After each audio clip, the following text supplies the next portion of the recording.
Isang lalaki mula sa sinaunang panahon ay dumating sa kasalukuyan. Nagulat siya sa robot vacuum sa bahay. Saipan. Nalungkot ang babae. Napansin niya na nagkamali siya. Kaya inayos niya ito, para mabuhay muli. Nilagay ang daliri sa cover nito. Pinakiramdaman, pero di niya maramdaman ang hininga nito. Pasensya na, Saipan. Para maiwasan ang gulo, pinanood siya ng sine. Pero inakala niyang totoo ang pinapanood. Hinati niya ang TV. Pati nanang. Tumunog ang toaster. Tinusok niya ito ng chopsticks. Pero di ito ang kakaiba. Sanay na kasing uminom ng tubig sa kamay. Naghanap siya ng bagay na may tubig. Saka ininom. Kakaiba talaga ang amoy. At sa mga sumunod na araw, ang bahay ng babae ay nagkagulo. Nagbago ang buhay ng babae. Iba naman ang lalaki. Nakahanap ng jade. At binigay sa babae. Hindi siya makakakuha ng ganito kailanman.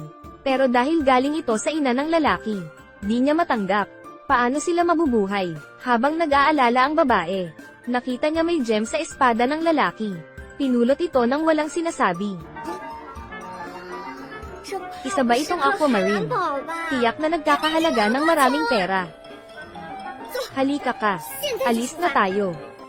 Pupunta sila sa pawn shop, dahil kakaiba ang suot ng lalaki. Ginupitan niya ng buhok, bumili ng bagong damit, parang normal na siya. Pumunta na sila sa lugar. Tininggan ng lalaki ang bato. Kumuha ng magnifying glass, pero hindi pa raw siya sigurado.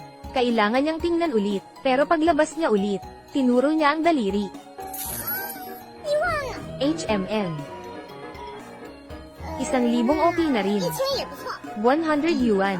Nagalit ang babae sa presyo. Pero sabi ng lalaki ay peke ang bato. Sapat na ang 100 yuan. Depende sa iyo kung ibenta mo. Siyempre ayaw ng babae. Kinuha niya, saka umalis. Pero nang tininggan ang bato, nalaman ng lalaki na, hindi ito ang bato ng espada niya. Baka pinalitan na ito ng lalaki. Kaya binalikan nila ito. Pero naghanda na ang lalaki.